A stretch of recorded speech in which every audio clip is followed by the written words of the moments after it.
Hello everyone, board में आप सभी का स्वागत है। हम हैं संदीप गुप्ता और आप हमारे प्यारे प्यारे विद्यार्थीगण। तो आज की इस क्लास में हम सभी द्विघात समीकरण के जो 10th क्लास का द्विघात समीकरण है उसका एनसीईआरटी का प्रश्नावली 4.1 का सवाल डिस्कस करने वाले हैं। इससे पहले हम लोग 2 वीडियो में द्विघात समीकरण जितना भी थ्योरी है सब थ्योरी डिस्कस कर चुके हैं लोग। अब हम क्या करेंगे लोग, एनसीईआरटी का पूरा प्रश्नावली करेंगे लोग। तो एनसीईआरटी किताब में जो 10वीं क्लास की एनसीईआरटी बुक है उसमें द्विघात समीकरण कितने प्रश्नावली दिया गया है? 4, 4.1, 4.2, 4.3, 4.4। ओके, तो सबसे एक काम कीजिए, आप ये सभी एक्सरसाइज ट्राई करके समझिए। 4.1 यदि आप ट्राई कर लिए हैं तो जितना डाउट है आप इस वीडियो को देखेंगे सब क्लियर हो जाएगा। यदि आप ट्राई नहीं करेंगे तो आपको हम सजेस्ट करेंगे आगे आप जाइए 4.1 ट्राई कीजिए, उसके बाद से इस वीडियो पे आइए। तो इस तरह हम सभी वीडियो कंप्लीट करेंगे। इस 4.1, 4.2, 4.3, 4.4 ये चारों एक्सरसाइज कंप्लीट करने के बाद हम लोग क्या करेंगे लोग, PYQ यानी प्रीवियस ईयर क्वेश्चन, जिसमें हम लोग ऑब्जेक्टिव भी करेंगे लोग और सब्जेक्टिव भी करेंगे। जितना बिहार बोर्ड आज तक क्वेश्चन द्विघात समीकरण से संबंधित पूछा है वो सभी क्वेश्चन करेंगे। तो चलिए एक्सरसाइज 4.1 शुरू करते हैं। देखिए, तो 4.1 में मात्र 2 क्वेश्चन है। पहला क्वेश्चन दिया है कि जांच कीजिए कि क्या निम्न द्विघात समीकरण है। तो यहाँ बहुत सारे समीकरण लिखे गए हैं, 8 समीकरण लिखे गए हैं। आपको सिर्फ ये बताना है क्या यह द्विघात समीकरण है।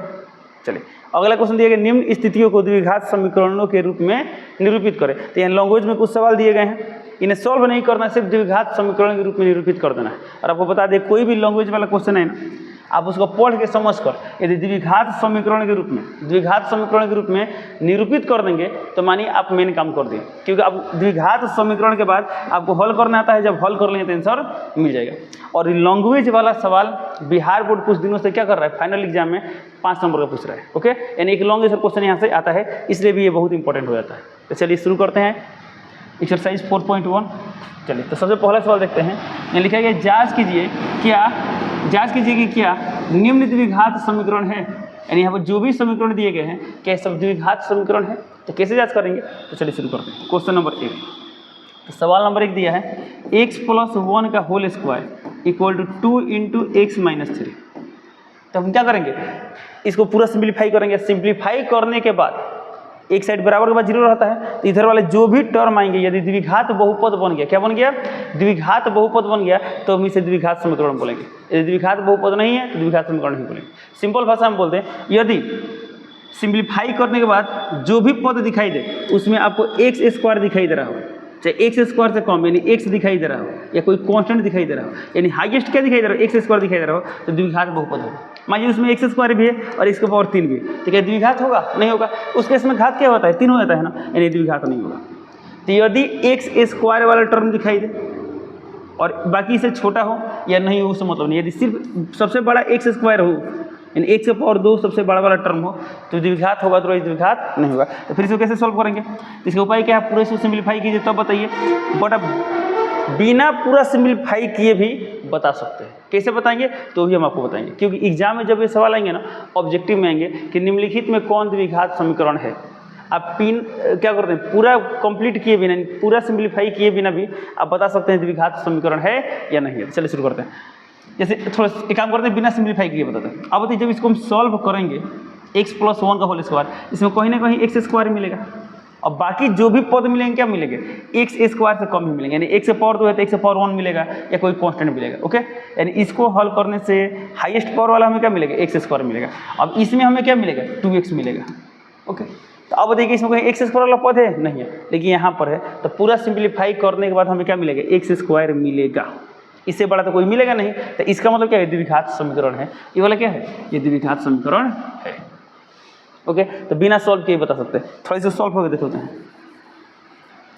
चलो, ये कितना है देखिए, तो x + 1 का होल स्क्वायर था a² + b² प्लस क्या था 2ab, b का मान 1 है तो 1। इसको हल करके कितना है यहाँ पर, 2x - 3 दूना 6। अब देखिए कितना, देखिए तो x² x वाला आगे लिख लेते हैं, कितना है देखिए तो प्लस 2x 1 का स्क्वायर 1 = कितना है 2x - 6। 2x कैंसिल हो गया, तो x² ये 1 ये माइनस में रहेगा तो प्लस हो जाएगा, तो +1 ये माइनस में रहेगा तो प्लस हो जाएगा, 6 = 0। तो कितना गया, x² + 7 = 0। तो हम यहाँ पर क्या देख रहे हैं, बराबर की इधर जो यहाँ पर बहुपद है, यह कौन सा बहुपद है, द्विघात बहुपद है। जब ये द्विघात बहुपद इसलिए द्विघात समीकरण होगा। अगला क्वेश्चन देखते हैं। चलिए, तो क्वेश्चन नंबर 2 दिया यहाँ पर, इसको चलिए बिना सॉल्व किए बताते हैं। अच्छा बताइए यहाँ पर क्या है, एक्स स्क्वायर है, क्या इसमें कोई एक्स स्क्वायर आएगा या एक्स स्क्वायर से बड़ा आएगा? नहीं आएगा ना, यानी द्विघात समीकरण है कि जब इसको पूरा सिंप्लीफाई करेंगे उसमें कहीं ना कहीं हमको एक्स स्क्वायर दिखाई देगा, इसलिए बोला क्या है, द्विघात समीकरण है। चलिए इसकी बात करते हैं। अभी जब इसको सिंप्लीफाई करेंगे तो एक्स इंटू एक्स क्या हो जाएगा, क्वेश्चन नंबर 3 की हम बात कर रहे हैं, तो एक्स इंटू एक्स क्या हो जाएगा, एक्स स्क्वायर हो जाएगा। ओके, और इसमें सिंप्लीफाई करते क्या आएगा, x into x x square. ये दोनों बराबर में है तो क्या होगा, ये और ये कैंसिल हो जाएगा, तो इधर जो भी आएगा एक घाती होगा, इधर भी जो आएगा तो एक घाती होगा। इसका माने क्या हुआ, यह द्विघात समीकरण नहीं है। आप चाहें तो इसे पूरा सिंप्लीफाई करेंगे, जब पूरा सिंप्लीफाई करेंगे ना तो एक्स स्क्वायर वाला पद गायब हो जाएगा। जब एक्स स्क्वायर वाला पद गायब हो गया तो क्या द्विघात रहेगा, नहीं रहेगा। क्वेश्चन नंबर 4 देखते हैं। चलिए अब इसको जब सिंप्लीफाई करते हैं, एक्स इंटू 2x कितना आएगा, एक्स इंटू 2x दिया जाएगा आपका 2x स्क्वायर। ओके, और इधर x इंटू एक्स क्या आएगा, एक्स स्क्वायर। बाकी भी यहाँ पर कुछ टर्म रहेंगे, यहाँ भी कुछ टर्म रहेंगे। अब जब इसको सिंप्लीफाई करेंगे तो क्या 2x स्क्वायर से x स्क्वायर गायब होगा, नहीं होगा। ये प्लस में जाए तो माइनस में आएगा, तो 2x square minus x square क्या आएगा, इसमें कहीं ना कहीं x स्क्वायर रहेगा। अब बाकी सब रहेंगे तो उसमें क्या रहेंगे, x स्क्वायर से कम में रहेंगे, यानी x स्क्वायर तो 1/1 हो सकता है, कांस्टेंट हो सकता है। तो जब हाईएस्ट पावर 2 है, इसका मतलब क्या हुआ, ये द्विघात समीकरण है। चलिए, तो ऐसे आप क्या कर सकते हैं, बिना सॉल्व किए भी, बिना पूरा सिंप्लीफाई किए भी आप पहचान सकते हैं द्विघात समीकरण है या नहीं है। अगला क्वेश्चन देखते हैं, क्वेश्चन नंबर 5। तो क्वेश्चन नंबर 5 दिया है, चलिए इसको थोड़ा सिंप्लीफाई। 5 नंबर देखिए यहाँ पर 2x और यहाँ पर x, 2x इंटू एक्स क्या आएगा, तो 2x इंटू एक्स क्या आएगा, 2x स्क्वायर आएगा। ओके, अब बाकी जो भी आएगा x स्क्वायर है तो x आएगा, कोई कांस्टेंट टर्म आएगा, इससे बड़ा तो आ नहीं सकता है। इधर कितना आएगा, x into x x square आएगा। इसको भी सिंप्लीफाई करने से क्या एक्स स्क्वायर खत्म होगा, नहीं होगा, यानी ये भी क्या है, द्विघात समीकरण है। इसकी बात करते हैं। अब देखिए यहाँ पर क्या है, एक्स स्क्वायर। ओके, अब बाकी सबको कोई मतलब नहीं है। इसको हल करते कितना आएगा, एक्स माइनस 2 का होल स्क्वायर, यानी इसमें कहीं ना कहीं एक्स स्क्वायर आएगा। तो हम जानते हैं A square plus B square minus 2 भी होता है, यानी इसमें एक्स स्क्वायर। इधर भी एक्स स्क्वायर, इधर भी एक्स स्क्वायर, क्या होगा, कैंसिल होगा।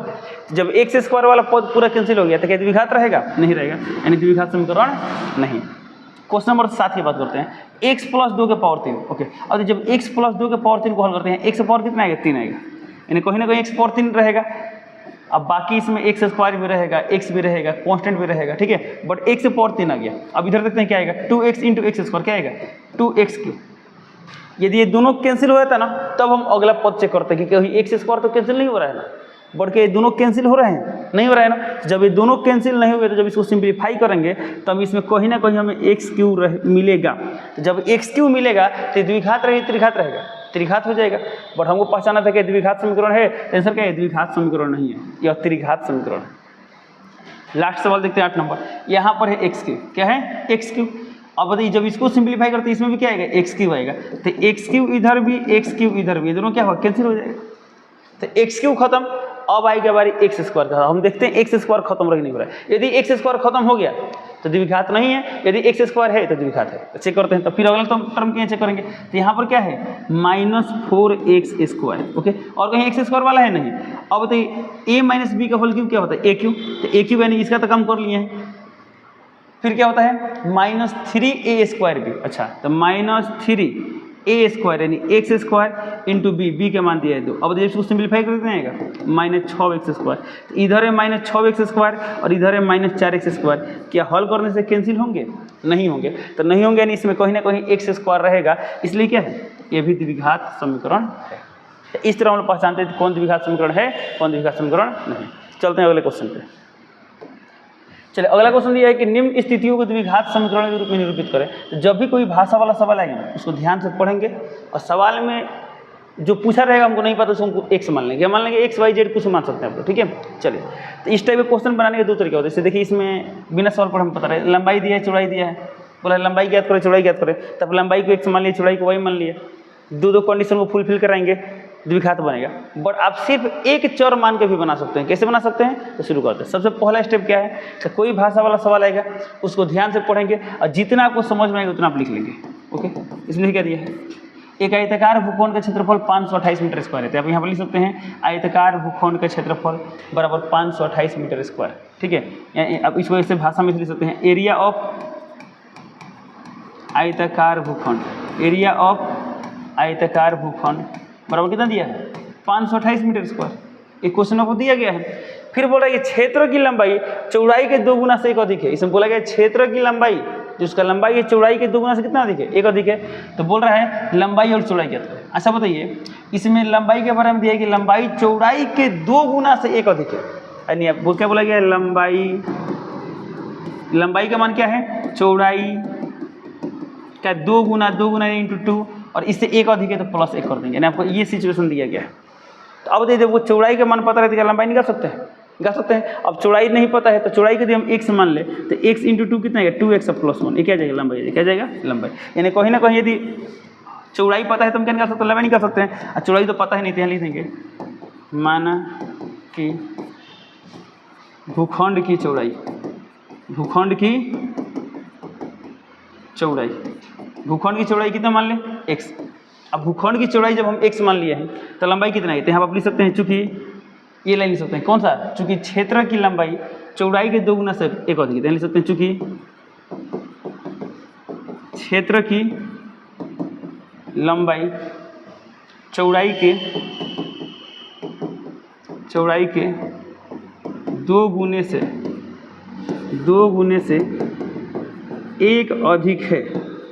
1 अधिक है, इसलिए क्षेत्र की लंबाई क्या हो बताइए? तो चौड़ाई है x और लंबाई क्या है? चौड़ाई का 2 गुना क्या होगा? 2x होगा, 1 अधिक यानी प्लस 1 कर देंगे।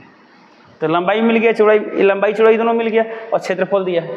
तो क्षेत्रफल सवाल में दिया था, तो आप लिख सकते हैं प्रश्नानुसार, निकाल सकते हैं प्रश्नानुसार या प्रश्न के अनुसार या प्रश्न से जो लिख सकते हैं। ठीक है, तो प्रश्न के अनुसार क्या है? तो प्रश्न के अनुसार दिया है इसमें एरिया ऑफ आयताकार भूखंड बराबर कितना है?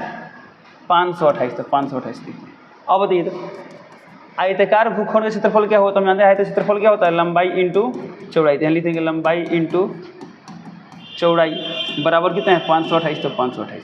अब बताइए लंबाई कितना है? इसमें लंबाई कितना है? देखिए तो लंबाई है 2x प्लस 1 है, यहाँ क्या लिख देंगे?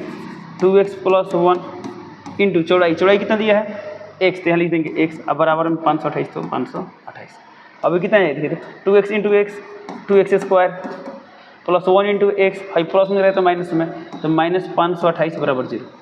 तो द्विघात समीकरण बन गया। तब से इसमें क्या बोला गया है कि द्विघात समीकरण के रूप में निरूपित करें, तो द्विघात समीकरण आ चुका है। इस क्वेश्चन के लिए यही आंसर हो जाएगा। बट यदि इसमें बोला होता है कि लंबाई और चौड़ाई ज्ञात करें तो क्या करते? अब इसी को सॉल्व करते तो हमें लंबाई और चौड़ाई का मान निकल जाता। चलिए, ये रहा क्वेश्चन नंबर 1 का सोल्यूशन। आते हैं क्वेश्चन नंबर 2 पे।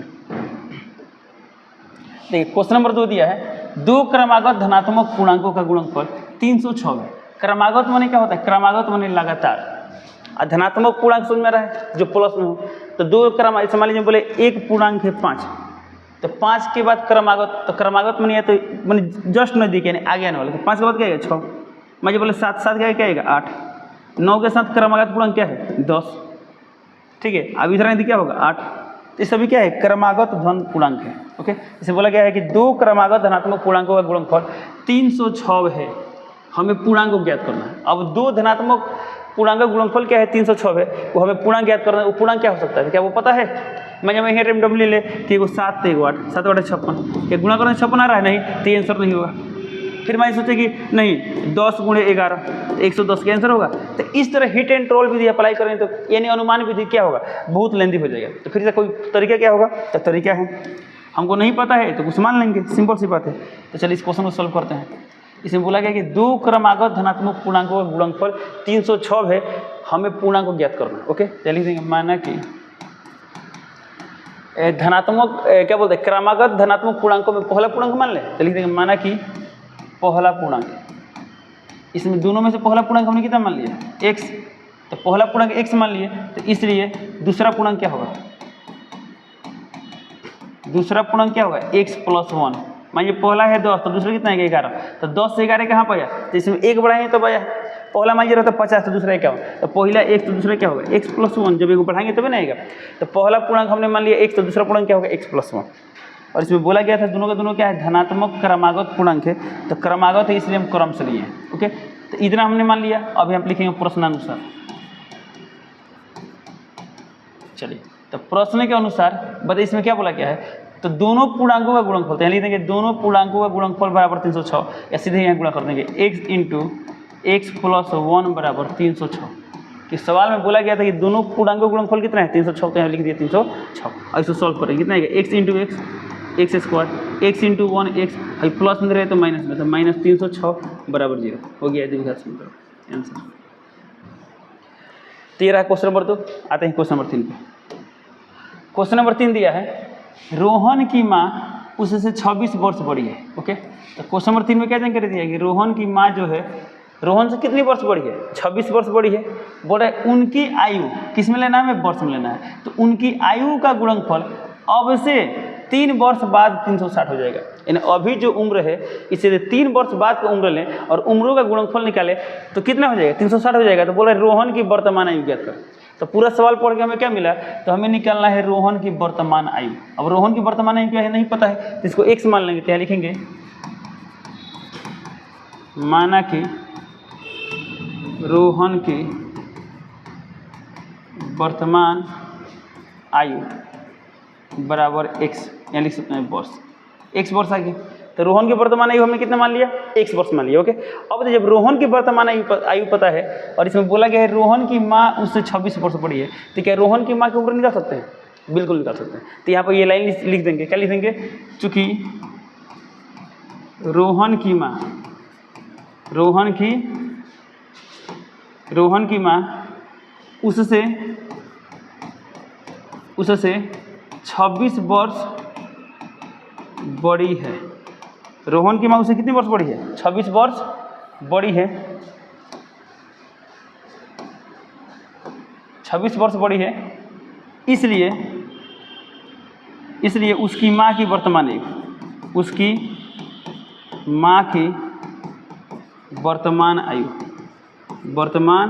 आयु कितना हो बताइए।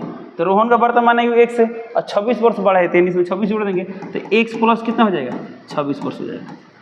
तो हमें क्या मिल गया, हमें मिल गया रोहन का वर्तमान आयु मिल गया और उसकी माँ का वर्तमान आयु मिल गया। ओके, अब इसमें क्वेश्चन में क्या दिया है, तो बोला है कि इसमें चलिए ओके हाँ, उनके आयु का गुणनफल अब से 3 वर्ष बाद। तो आप यहाँ पर लिख सकते हैं कि 3 वर्ष बाद, चलिए वो भी निकालते हैं। तब बताइए 3 वर्ष बाद रोहन की आयु कितना हो जाएगा, 3 वर्ष बाद रोहन की आयु कितना हो जाएगा। तो अभी कितना वर्ष है, x वर्ष है, तो 3 वर्ष क्या होगा, 3 वर्ष बाद x प्लस 3 वर्ष हो जाएगा, x प्लस 3 वर्ष। तो अब बताइए 3 वर्ष बाद उसकी माँ की आयु कितना हो जाएगा। तो अभी कितना है x प्लस 26, तो x प्लस 26 अब प्लस 3 कर देंगे, तो यानी कितना हो जाएगा यहाँ पर x प्लस 26 3 29 वर्ष। ओके, अब बताइए इस सवाल में क्या दिया है, तो सवाल में दिया है यहाँ पर लिख देंगे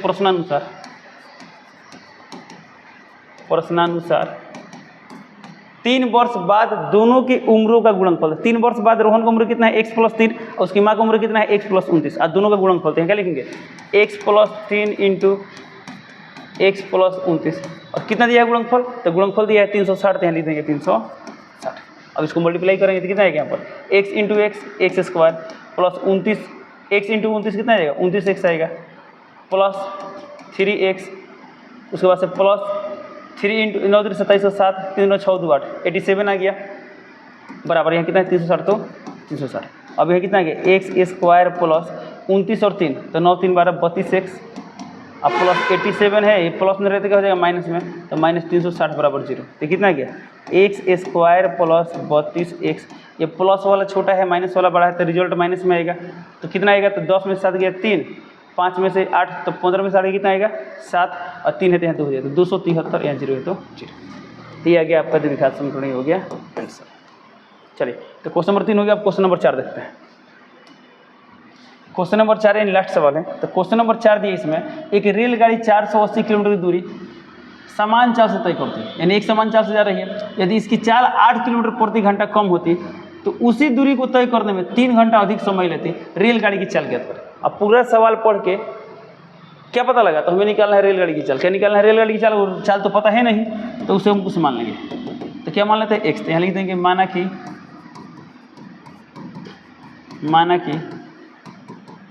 रेलगाड़ी की चाल बराबर कितने मानते हैं एक्स, और किस में लेते हैं, यहाँ किलोमीटर में दिया है और समय दिया है घंटा में, दूरी दिया है किलोमीटर में, समय दिया है घंटा में, तो चाल किस में है किलोमीटर प्रति घंटा में। तो माना कि रेलगाड़ी की चाल बराबर कितना मान लिए x किलोमीटर प्रति घंटा। ओके, अब सवाल में क्या दिया, ध्यान दीजिए। तो देखिए 480 किलोमीटर दूरी, तो दूरी तो फिक्स हो गया है ना, तय करते यदि इसकी चाल, अब देखिए x चाल से जाएगी तो कुछ ना कुछ जाने में समय लगेगा, तो कितना समय लगेगा। तो ऐसे बताइए, जब दूरी दिया हो, चाल दिया हो, तो क्या समय निकाल सकते हैं? थोड़ा सा हम रफ में आते हैं। तो समय का फॉर्मूला क्या होता है? तो समय का फॉर्मूला होता है दूरी बटा चाल, दूरी बटा चाल। अब ये सवाल समझिए क्या दिया। अब देखिए दूरी तो इसमें कांस्टेंट है 480, चलिए दूरी रखते हैं 480। अब कितना हो, स्पीड जाए चाहे दूरी जाए, क्या दूरी चेंज होगा? दूरी चेंज नहीं होगा। दूरी 480 तो 480 होगा। यदि हम स्पीड बढ़ा देंगे तो समय तो नहीं कम लगेगा, स्पीड घटा देंगे तो समय ज़्यादा लगेगा, सिंपल सी बात है। तो बोल रहा है कि 480 किलोमीटर दूरी समान चाल से तय करती है। बोले यदि इसकी चाल 8 किलोमीटर प्रति घंटा कम होती, यदि इसका चाल हम इसे अभी कितना चल रहा है, 1 से चल रहा है, यदि इससे 8 किलोमीटर प्रति घंटा चाल कम हो जाती तो क्या होता? तो बोला 3 घंटा अधिक समय लेती। जाहिर सी बात है, जब चाल कम करेंगे तो समय अधिक लगेगा। तो इसमें बोला गया है कि यदि चाल 8 किलोमीटर प्रति घंटा कम होती तब समय 3 घंटा अधिक लगता है, यानी इसमें समय 3 घंटा अधिक लगता है। तो सीधी सी बात यहाँ लिखेंगे प्रश्नानुसार,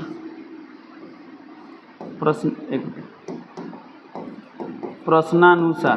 तो प्रश्न के अनुसार क्या बोला गया है? बोला गया है दूरी कितना दिया इसमें 480, तो आप यहाँ पर लिख भी सकते थे। क्या लिख सकते थे यहाँ पर?